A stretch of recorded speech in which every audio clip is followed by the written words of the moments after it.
सकता हूँ, लेकिन जब तक जिंदा हूँ तब तक अन्याय नहीं देख सकता हूँ। भले ही मुझे मरना पड़े, मैं मरने के लिए तैयार हूँ, लेकिन जिंदा हूँ तब तक अन्याय नहीं देख सकता। अब सोचो जरा, विचार करो, ये है पिता। बोलो है पिता कि नहीं?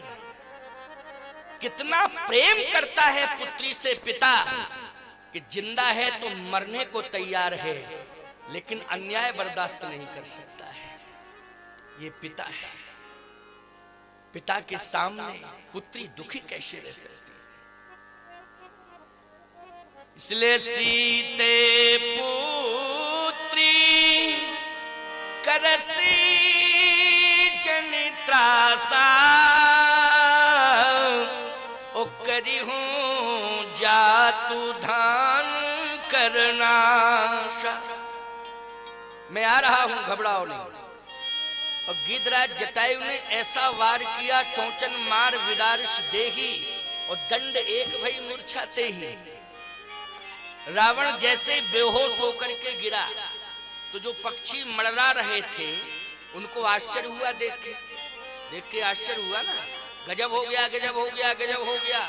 वो सारे पक्षी सब गिद्धराज जटायु के सामने आ गए और बोले, जटायु तुम संघर्ष करो, हम तुम्हारे साथ हैं। तुम तो संघर्ष करो, हम सब तुम्हारे साथ हैं, चिंता मत करो। बोलो यही है वर्तमान की स्थिति की नहीं? गिद्धराज जटायु ने कहा, केवल इतना साथ दे दो। कितना? मैं बेटी सीता को टूटी फूटी जो मेरे पास गुफा है उसमें ले जाऊं और सम्मान पूर्वक उन्हें स्थापित कर दूं, लेकिन जब तक मैं लौट के ना आ जाऊं तब तक इसको जाने मत देना। अगर ये होश में भी आ जाए तो इससे जाने मत देना, बस इतनी मदद करो। लेकिन ये पक्षी कहां मदद करने वाले? जैसे ही गिद्धराज जी श्री जानकी जी को गुफा में ले गए, इतने में ये पक्षी सब उड़ गए, मैदान खाली, सब उड़ गए। भय सता रहा था इनको कि रावण अभी मूर्छित है, कहीं होश में आ गया तो जितने पक्षी हैं एक नहीं बचेंगे, सब मरेंगे। याद रखना, गिद्धराज जटायु जी क्यों नहीं डर रहे हैं रावण से? ये पक्षी क्यों डर रहे हैं? क्योंकि इन पक्षियों के पास चरित्र नहीं है और गिद्धराज जटायु के पास चरित्र है।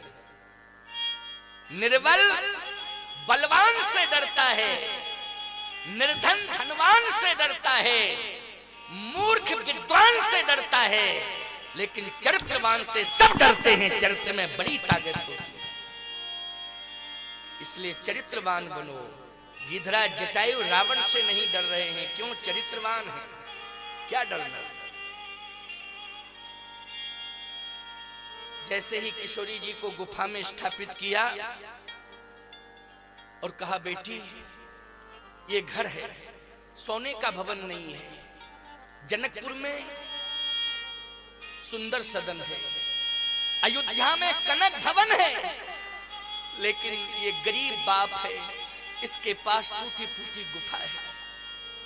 लेकिन बाप गरीब होता है, उसके पास भवन नहीं होता है, झोपड़ी होती है, लेकिन फिर भी अपनी बेटी को झोपड़ी में रखता है और झोपड़ी के बाहर एक चारपाई डालता है और बेटी की अस्मिता की रक्षा करने के लिए जब तक हाथ पीले नहीं कर देता है तब तक सोता है कि रोता है? ईमानदारी से बताओ।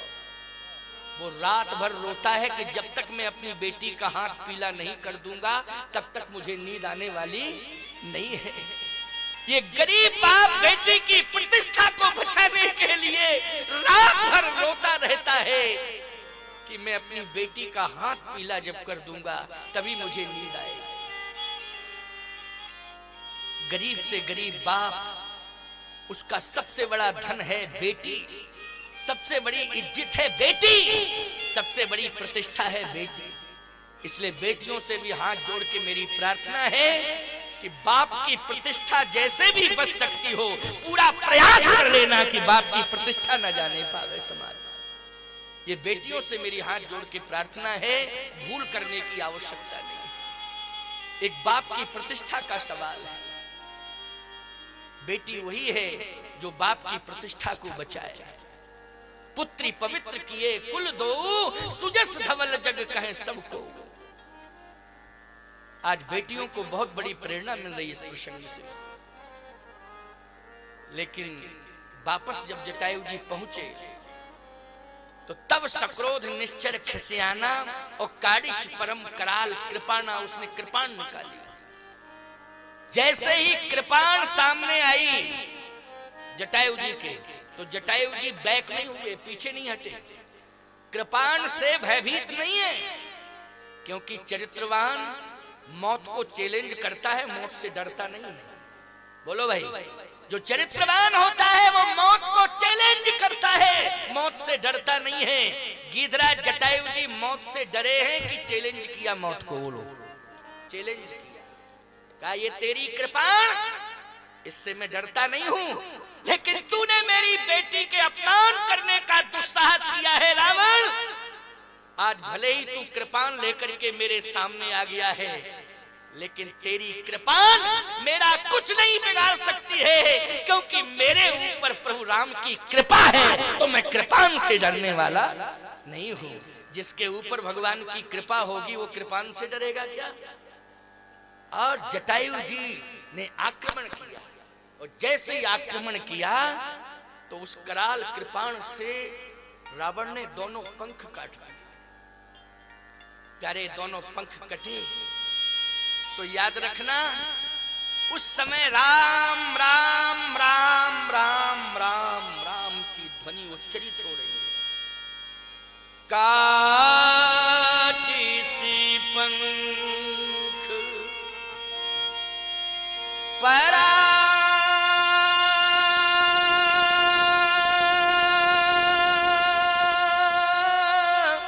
खग धरनी,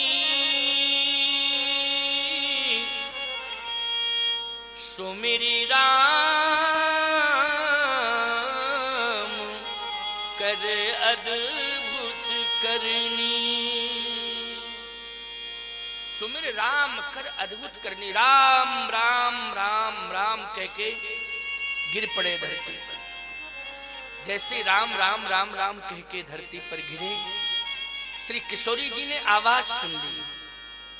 देखो, बाप की आवाज, करुण पुकार को बेटी सुनती है। बेटा बाद में सुनता है कि नहीं सुनता, लेकिन बेटी जरूर सुनती है। इस बात पर भरोसा कर लो।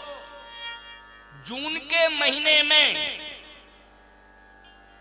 तुम चारपाई डाल के अपने घर के बाहर एक वृक्ष की छाया में लेटे हो, ठीक है ना?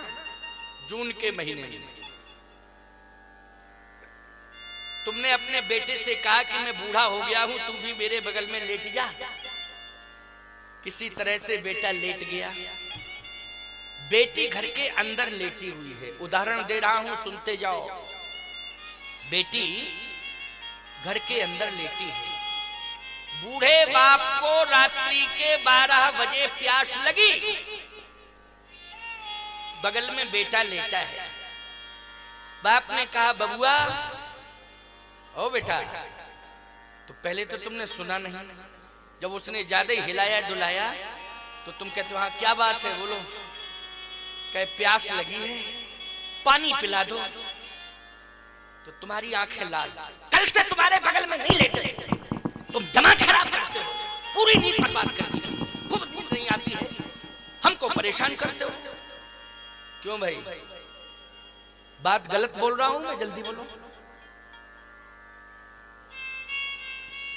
आंखों में तुम्हारे आंसू आ गए। धिक्कार है, लानत करो। जिंदा में बाप को पानी नहीं दे रहे हो, मरने के बाद पानी देते हो। जियत बाप सम दंगम दंगा, मरे बाप पहुंचावे गंगा। जिंदा जीते जी बाप को पानी नहीं दे रहे हो, बूढ़ी माँ को पानी नहीं दे रहे हो, मरने के बाद कहते हो हम पानी दे रहे हैं। लेकिन सावधान, बेटी अंदर लेटी है। बाप की आवाज बेटी के कान में पहुंची। बाप ने बेटी से ये कहा नहीं था कि मुझे प्यास लगी है तू पानी पिला दे, उसने तो बेटे से कहा था, लेकिन बेटी के कान में आवाज पहुंची कि मेरा बाप प्यासा है, पानी मांग रहा है। ईमानदारी से बताओ, रात्रि को 12 बजे एक लोटा पानी भर के बेटी बाप के सामने आ जाती है कि नहीं, और कहती है पिताजी आपको प्यास लगी है पानी पी लो। बोलो, पानी बेटे ने पिलाया कि बेटी ने पिलाया? बेटी जिंदा में पानी पिलाती है और बेटा मरने के बाद पानी। बारे बेटा है? क्यों भाई, गलत कह रहा हूं क्या? फिर भी कहते हो एक बेटा हो जाए, एक बेटा हो जाए, एक बेटा हो जाए। मैंने कहा बेटा बेटा का भजन करता है तू ज्यादा? कहे महाराज बात यह है कि बेटा नाम चलाएगा हमारा। हमने कहा अच्छा बेटी? बोले बेटी तो दूसरे के घर में पहुंच जाएगी, उसका विवाह कर दूंगा, वो दूसरे कुल खानदान में पहुंचेगी। अच्छा, और बेटा? बोले बेटा हमारा नाम चलाएगा। हमने कहा तुम मरोगे और त्रयोदशी नहीं हो पाएगी, तहसील में एप्लीकेशन दे देगा बेटा कि इनका नाम काट के हमारा नाम चढ़ाया जाए। क्यों महंत जी, गलत कह रहा हूं? एप्लीकेशन बेटी देती है कि बेटा? जल्दी बोलो। बेटा देता है कि नहीं? अब कानून कुछ अदल बदल रहे हैं, ये अलग बात है, लेकिन नियम तो यही रहा है कि नहीं रहा है कि बाप का नाम काट के मेरा नाम चढ़ाया जाए। नाम चलाया है कि नाम कटाया है उसने? इसलिए मैं कहता हूं बेटी जिसको मिल गई है उसी दिन उसके घर में यज्ञ का भूमि पूजन हो गया है प्यारे। उस घर में यज्ञ जरूर होगा। बोलो होगा कि नहीं? जिस दिन पैदा हुई उसी दिन यज्ञ का भूमि पूजन हो गया कि नहीं हो गया? कि इस घर में यज्ञ जरूर होगा। और बेटा जिस दिन पैदा होता है उस दिन बाजे बज गए। क्यों बज गए बाजे कि नहीं? क्योंकि बेटा पैदा होता तो बाजे ही बजते हैं कि नहीं है? तो इसका मतलब क्या है कि बेटा आ गया घर के, बाजे बज गए। समझ लो। और जिस दिन बेटी पैदा हुई बोलो यज्ञ का भूमि पूजन हो गया कि नहीं हो गया? यज्ञ का भूमि पूजन हो गया। ये संत महात्मा जो बैठे हुए हैं निश्चित रूप से मां की तपस्या है। किसकी तपस्या है? मां की तपस्या है। बाप में धर्म के प्रति आस्था न रहे, बाप में धर्म के प्रति आस्था भले ही न रहे, लेकिन मां कयाधु बन करके भक्त प्रहलाद को जन्म दे देती है प्यारे, जो भगवान को प्रकट कर देता है। बोलो कर देता है कि नहीं? इसलिए मां में बड़ी ताकत होती है, बड़ी क्षमता है। आज गिरिराज जटायु जी पृथ्वी पर पड़े हैं। सीता जी ने कहा, किशोरी जी ने कहा कि मैं ये पूछ रही हूं कि उनका क्या हुआ जटायु जी महाराज का। मैंने अभी अभी सुना है समुद्र के किनारे चर्चा हो रही थी। क्या चर्चा हो रही थी? बोले अंगद जी कह रहे थे, कही अंगद विचार मन माही,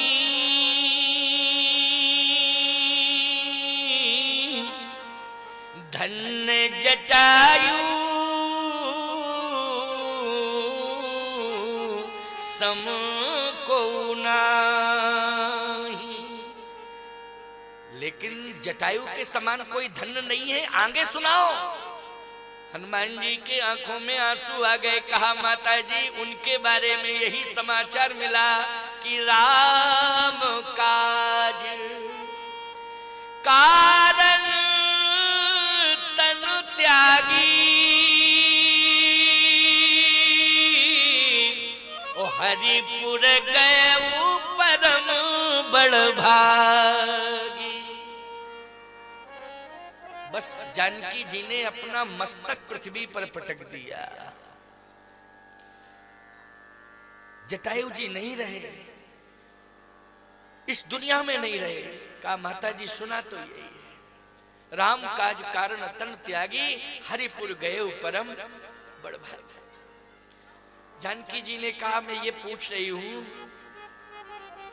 कि जिस स्थल पर उनके पंख काटे गए थे वो घनघोर जंगल था, तो कहीं उस जंगल के हिंसक जीवों ने कहीं जटायु जी के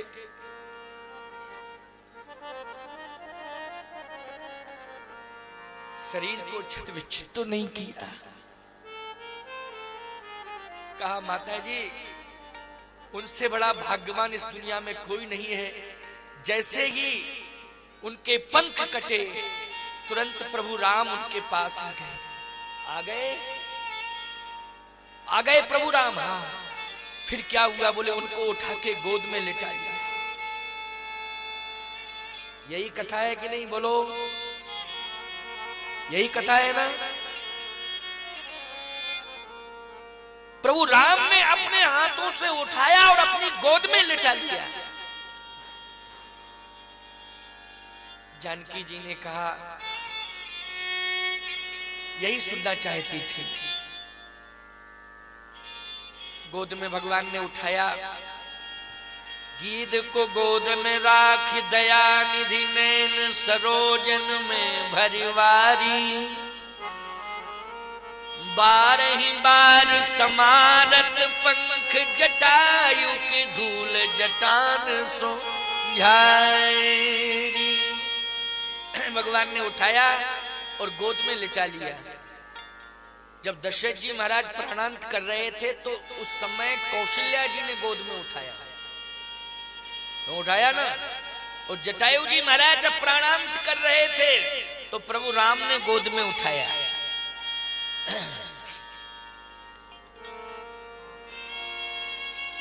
जब आपकी मृत्यु हो उस क्षण आप पत्नी की गोद में हो कि परमात्मा की गोद में? क्या चाहते हो? बोलो। परमात्मा की गोद में। परमात्मा की गोद में ले कहने ही क्या? महाराज दशरथ भी चाहते थे कि राम की गोद मिल जाए मुझे, लेकिन जैसे कहते थे राम तो राम जी थोड़ा सा आगे बढ़ जाते थे। काम आगे बढ़ जाते थे कि नहीं? और जटायु जी कहते थे राम तो राम जी पास आ जाते थे, और दशरथ जी कहते थे राम तो राम जी दूर चले जाते थे। ज्यों-ज्यों कहा राम त्यों-त्यों राम जी बढ़ते गए, और गीधराज जटायु ने ज्यों-ज्यों कहा राम त्यों-त्यों गीधराज जी के पास राम जी पहुंचते गए। बोलो पहुंचते गए कि? और पहुंच ही गए, पहुंच गए। उठा लिया, गोद में लिटा लिया। गीध को गोद में राख दया निधि नैन सरोजन में भरवारी, बारही बार समारत पंख जटायु के धूल जटान सो झारी, कर सरोज सिर पर भगवान ने अपना हाथ उठाया। पहले तो भगवान ने लक्ष्मण जी से कहा कि लक्ष्मण बहुत ज्यादा रक्त निकल रहा है, पहले तो रक्त बंद करना है। तो लक्ष्मण जी ने कहा कि रक्त बंद कैसे होगा?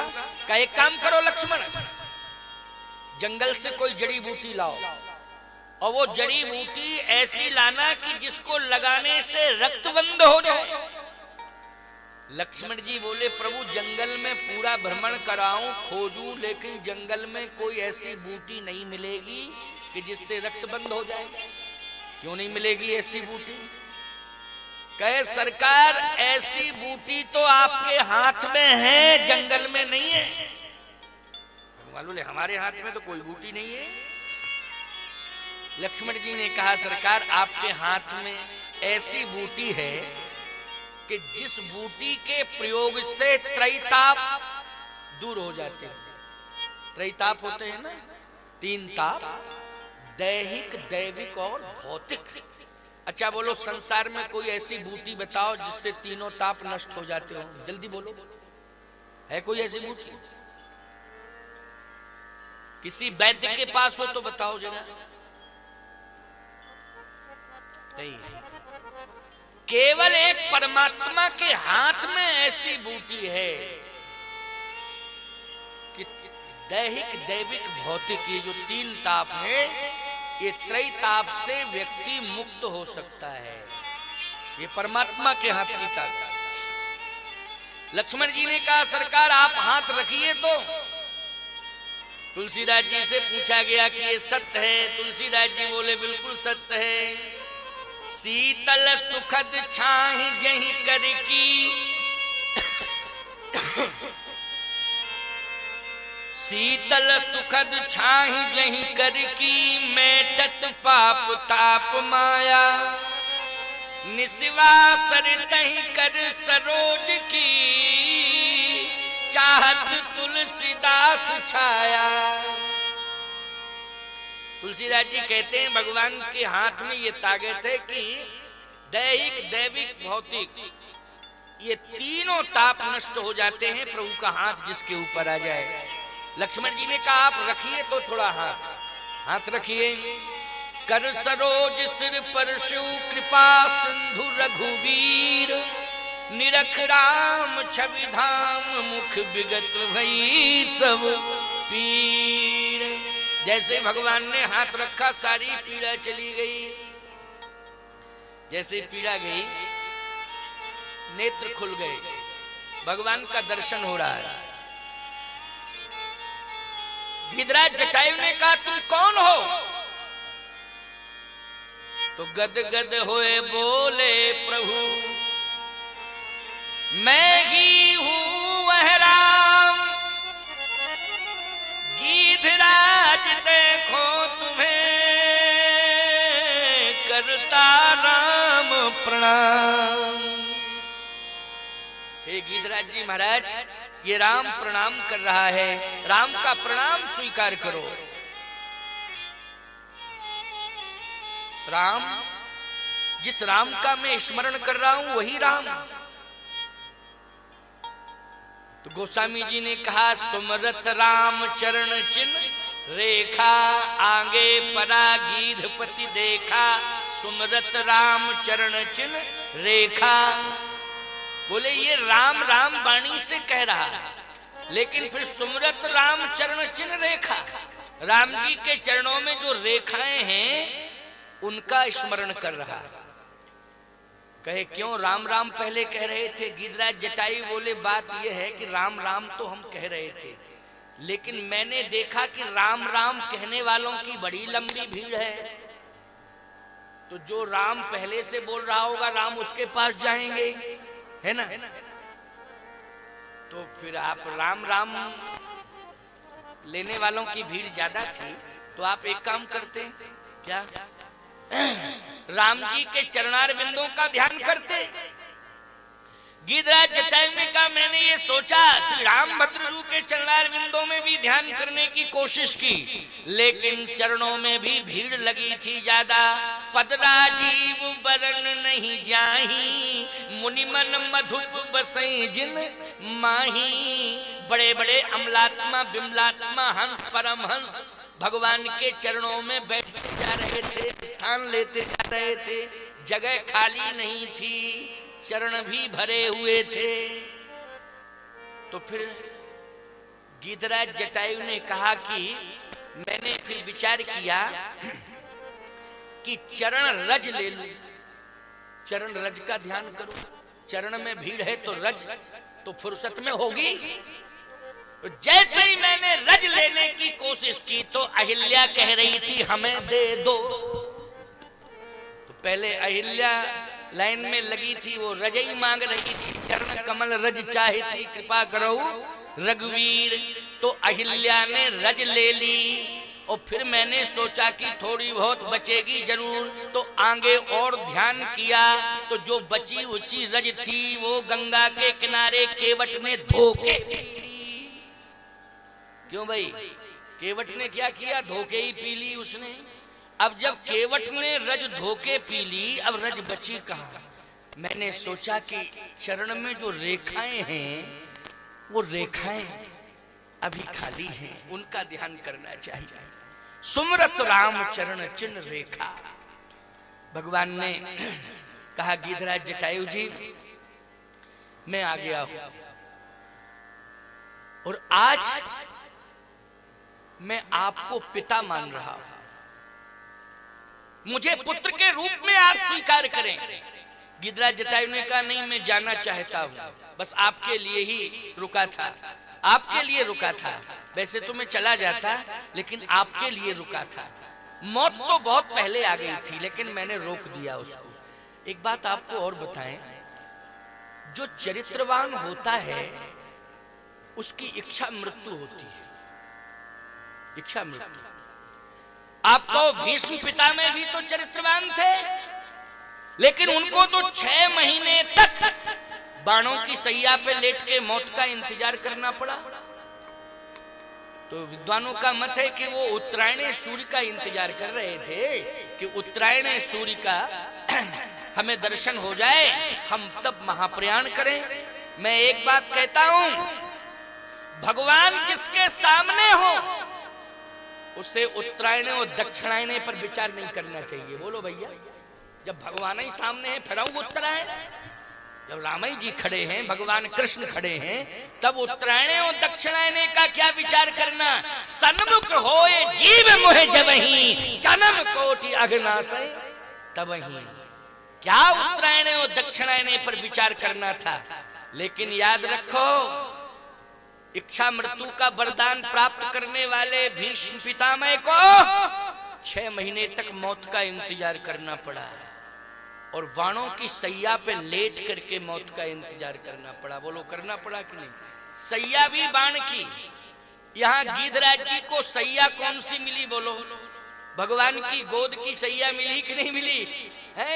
भगवान की गोद की सैया मिली। ये चरित्रवान रामचरितमानस का गीत, जिसे मृत्यु के समय भगवान की गोद की सैया मिली।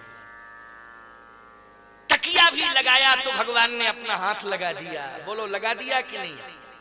और भीष्म रो रहे थे कि मुझे तकिया चाहिए। भगवान ने कहा मार दो बाण। बाण आ गए, तकिया लग गया। तकिया बाण का क्यों भैया, प्यास लगी तो बाण ने ही जल निकाला। क्यों, वहां बाण प्राण नहीं छोड़ने दे रहा है, बाण पीछे पड़ा। भीष्म के पीछे बाण पड़ा। लेकिन सही बताओ, आज गिरिराज जटायु के पीछे निर्वाण, निर्वाण आज निर्वाण ही हो रहा है कि नहीं हो रहा है। मृत्यु के समय कितना बढ़िया निर्वाण कि गोद मिल गई। और सुनो मेरी बात, भीष्म रो रहे थे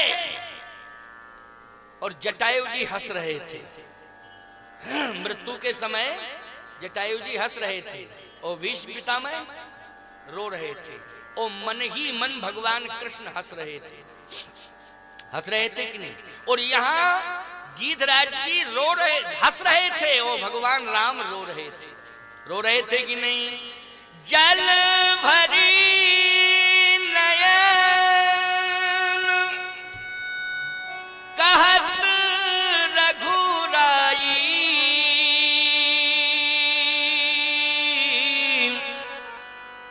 उतार करम ते निज गति पाई। तात करम ते निज गति पाई।